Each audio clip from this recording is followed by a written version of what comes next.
ਅਸੀਂ ਕਰ ਰਹੇ ਸੀ ਧਰਮ ਸੁਧਾਰ ਅੰਦੋਲਨ ਦੀ ਪ੍ਰਗਤੀ।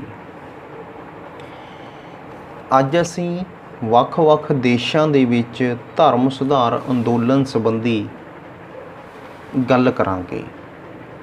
ਪਹਿਲਾ ਹੈ ਸਵਿਟਜ਼ਰਲੈਂਡ ਵਿੱਚ ਧਰਮ ਸੁਧਾਰ ਅੰਦੋਲਨ।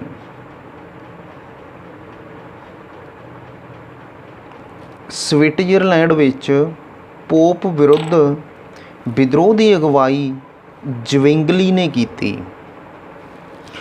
ਉਸ ਦਾ ਜਨਮ ਸਵਿਟਜ਼ਰਲੈਂਡ ਦੇ ਇੱਕ ਨਿੱਕੇ ਜਿਹੇ ਪਿੰਡ ਵਿੱਚ ਹੋਇਆ ਸੀ।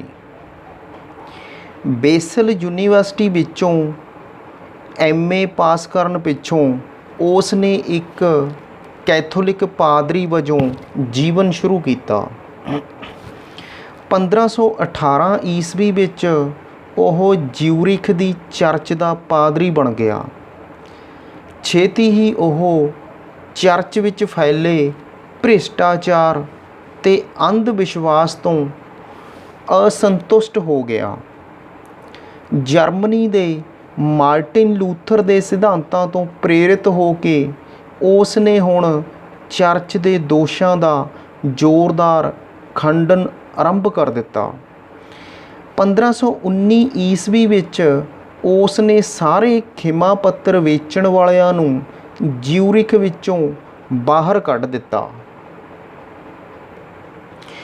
ਉਸ ਨੇ ਪੋਪ ਵੱਲੋਂ ਸਵਿਸ ਨੌਜਵਾਨਾਂ ਨੂੰ ਸੈਨਾ ਵਿੱਚ ਭਰਤੀ ਕਰਨ ਦਾ ਵਿਰੋਧ ਵੀ ਕੀਤਾ। ਭਾਵੇਂ ਭਾਸ਼ਣ ਕਲਾ ਵਿੱਚ ਉਹ ਲੂਥਰ ਦਾ ਮੁਕਾਬਲਾ ਨਹੀਂ ਕਰ ਸਕਦਾ ਸੀ, ਫਿਰ ਵੀ ਉਸਦੇ ਧਾਰਮਿਕ ਵਿਆਖਿਆਨ ਸ਼ੁੱਧਤਾ ਅਤੇ ਸਪਸ਼ਟਤਾ ਦੇ ਪੱਖੋਂ ਇੰਨੇ ਪ੍ਰਭਾਵਸ਼ਾਲੀ ਹੁੰਦੇ ਸਨ ਕਿ ਛੇਤੀ ਹੀ ਸਾਰਾ ਯੂਰਿਖ ਉਸ ਦੇ ਪ੍ਰਭਾਵ ਹੇਠ ਆ ਗਿਆ ਅਤੇ ਉਹ ਜਿਊਰਿਖ ਦਾ ਸਭ ਤੋਂ ਹਰਮਨ ਪਿਆਰਾ ਵਿਅਕਤੀ ਬਣ ਗਿਆ। 1523 ਈਸਵੀ ਵਿੱਚ ਜ਼ਵਿੰਗਲੀ ਨੇ ਪੋਪ ਵਿਰੁੱਧ 67 ਪ੍ਰਸਤਾਵ ਪ੍ਰਕਾਸ਼ਿਤ ਕੀਤੇ। ਉਸ ਨੇ ਭ੍ਰਿਸ਼ਟਾਚਾਰੀ ਪੋਪ, ਪਾਦਰੀ ਅਤੇ ਮੱਠ ਦੀ ਸਮਾਪਤੀ ਦਾ ਪ੍ਰਚਾਰ ਕੀਤਾ। ਉਸ ਦੇ ਯਤਨਾਂ ਵਜੋਂ ਸਵਿਟਜ਼ਰਲੈਂਡ ਦੇ ਲਗਭਗ ਅੱਧੇ ਕੈਂਟਨਾਂ ਨੇ ਰੋਮ ਦੇ ਪੋਪ ਨਾਲ ਆਪਣਾ ਸੰਬੰਧ ਤੋੜ ਲਿਆ।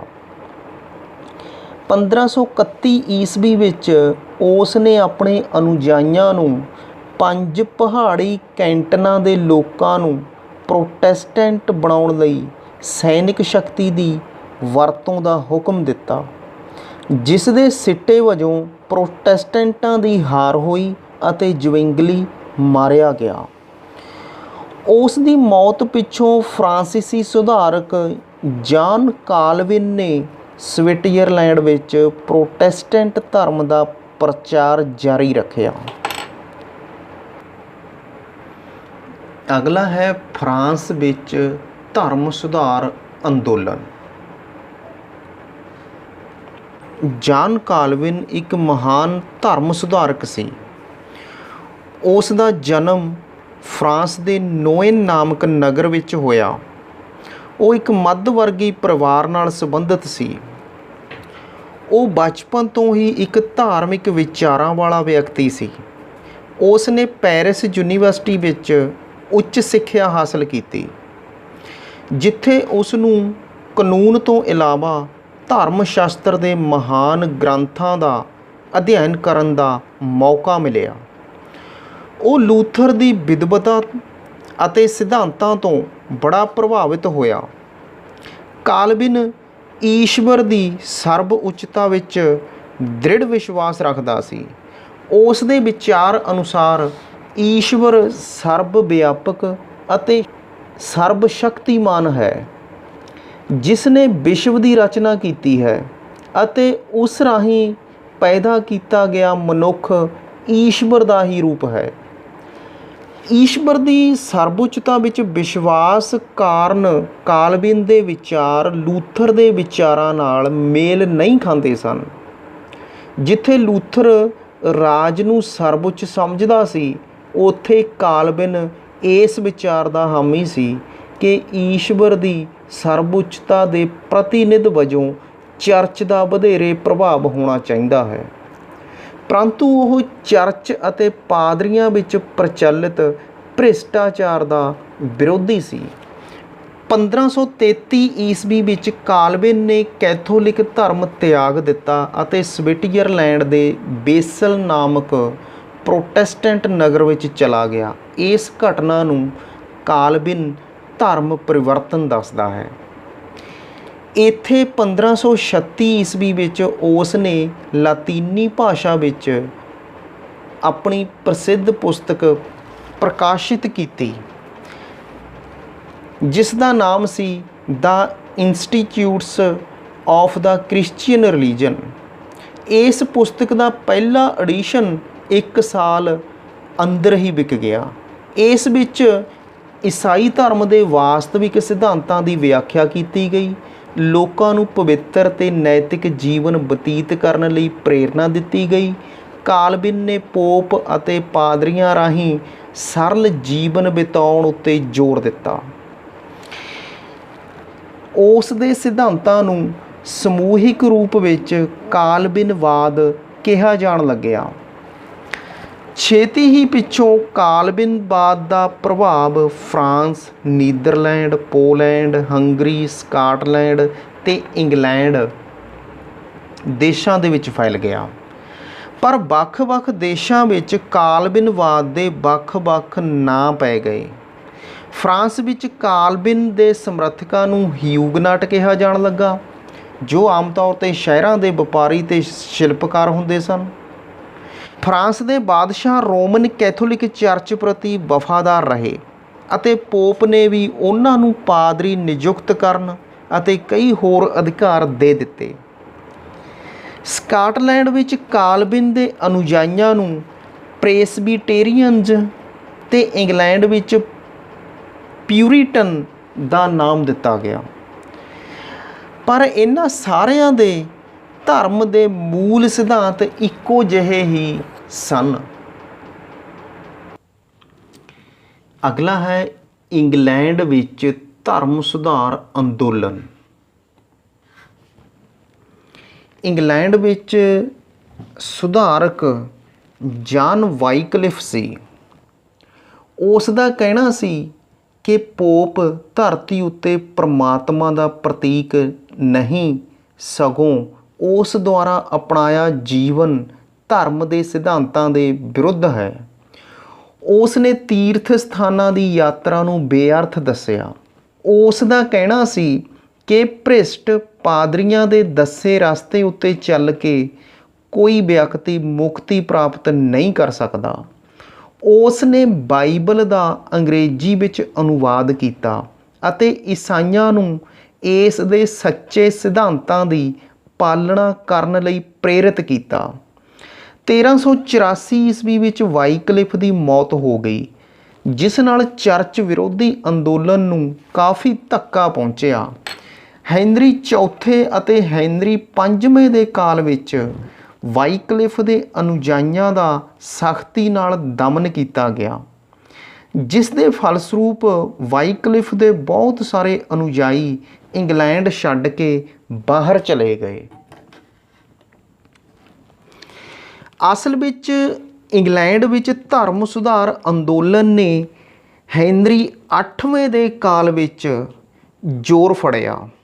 ਹੈਨਰੀ 8ਵਾਂ ਆਪਣੀ ਪਤਨੀ ਕੈਥਰੀਨ ਨੂੰ ਤਲਾਕ ਦੇ ਕੇ ਐਨੀ ਬੋਲੇਨ ਨਾਲ ਵਿਆਹ ਕਰਵਾਉਣਾ ਚਾਹੁੰਦਾ ਸੀ।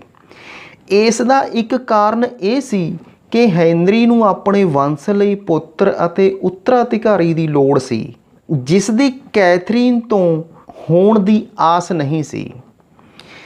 ਹੈਨਰੀ ਨੇ ਪੋਪ ਕਲੇਮੈਂਟ 7ਵੇਂ ਤੋਂ ਕੈਥਰੀਨ ਨੂੰ ਤਲਾਕ ਦੇਣ ਅਤੇ ਐਨੀ ਨਾਲ ਵਿਆਹ ਦੀ ਆਗਿਆ ਮੰਗੀ, ਪਰੰਤੂ ਪੋਪ ਨੇ ਅਜਿਹੀ ਆਗਿਆ ਦੇਣ ਤੋਂ ਇਨਕਾਰ ਕਰ ਦਿੱਤਾ।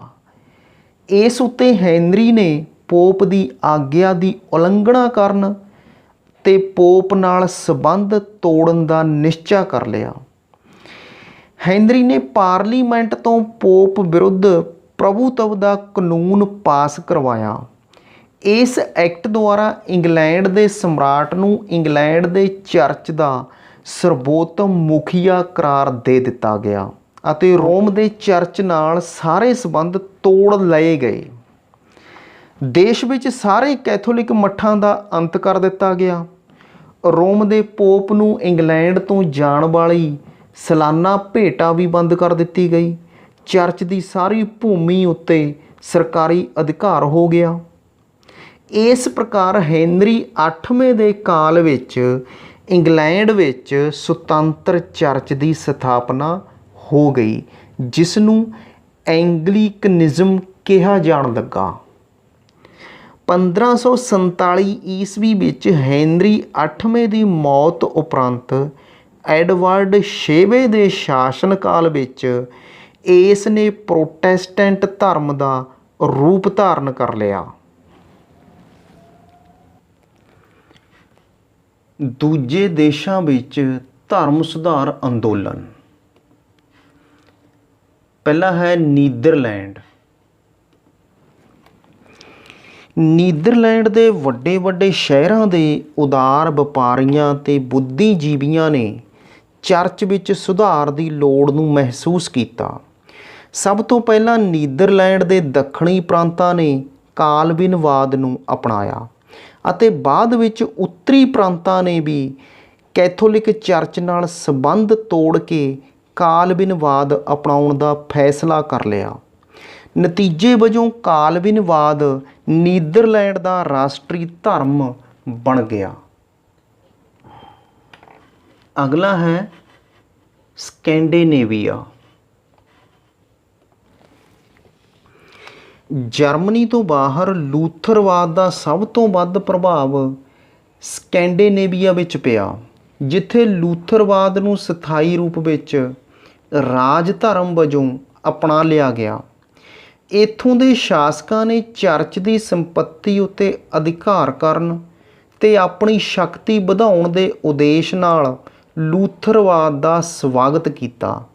ਸਵੀਡਨ ਦੇ ਗੁਸਤਾਵਸ ਵਾਸਾ ਨੇ 1523 ਈਸਵੀ ਵਿੱਚ ਰਾਜਾ ਚੁਣੇ ਜਾਣ ਉਪਰੰਤ ਲੂਥਰਵਾਦ ਨੂੰ ਰਾਜ ਧਰਮ ਵਜੋਂ ਪ੍ਰਵਾਨ ਕਰ ਲਿਆ ਅਤੇ ਚਰਚ ਦੀਆਂ ਜ਼ਮੀਨਾਂ ਨੂੰ ਵੇਚ ਕੇ ਆਪਣੇ ਧਨ ਵਿੱਚ ਵਾਧਾ ਕੀਤਾ।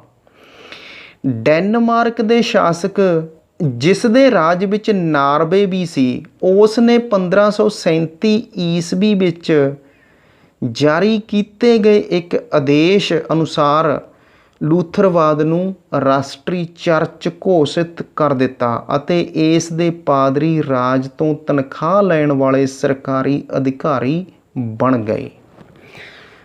ਇਹਦੇ ਨਾਲ ਹੀ ਹੈ ਸਕਾਟਲੈਂਡ। ਸਕਾਟਲੈਂਡ ਵਿਖੇ ਧਰਮ ਸੁਧਾਰ ਅੰਦੋਲਨ ਦੀ ਅਗਵਾਈ ਜਾਨ ਨਾਕਸ ਨੇ ਕੀਤੀ। ਉਸ ਨੇ ਜਨੇਵਾ ਵਿਖੇ ਕਾਲਵਿਨ ਤੋਂ ਸਿੱਖਿਆ ਪ੍ਰਾਪਤ ਕੀਤੀ ਸੀ ਅਤੇ ਪੱਕਾ ਕਾਲਵਿਨਵਾਦੀ ਬਣ ਗਿਆ ਸੀ। ਉਸ ਨੇ ਸਕਾਟਲੈਂਡ ਵਿੱਚ ਕਾਲਵਿਨਵਾਦ ਦਾ ਪ੍ਰਚਾਰ ਕਰਨ ਲਈ ਸਰਗਰਮ ਯਤਨ ਕੀਤੇ, ਜੋ ਅੰਤ ਵਿੱਚ ਸਫਲ ਰਹੇ। 1560 ਈਸਵੀ ਵਿੱਚ ਜਾਨ ਨਾਕਸ ਨੇ ਸਕਾਟਲੈਂਡ ਵਿੱਚ ਕਾਲਵਿਨਵਾਦ ਦੇ ਸਿਧਾਂਤਾਂ ਅਨੁਸਾਰ ਨਵੇਂ ਚਰਚ ਦਾ ਗਠਨ ਕੀਤਾ, ਜਿਸ ਨੂੰ ਸਕਾਟਲੈਂਡ ਦਾ ਪ੍ਰੈਸਬੀਟੇਰੀਅਨ ਚਰਚ ਕਿਹਾ ਜਾਣ ਲੱਗਾ। ਇਹ ਸੀਗਾ ਧਰਮ ਸੁਧਾਰ ਅੰਦੋਲਨ ਦੀ ਪ੍ਰਗਤੀ ਵੱਖ-ਵੱਖ ਦੇਸ਼ਾਂ ਦੇ ਵਿੱਚ। ਧੰਨਵਾਦ।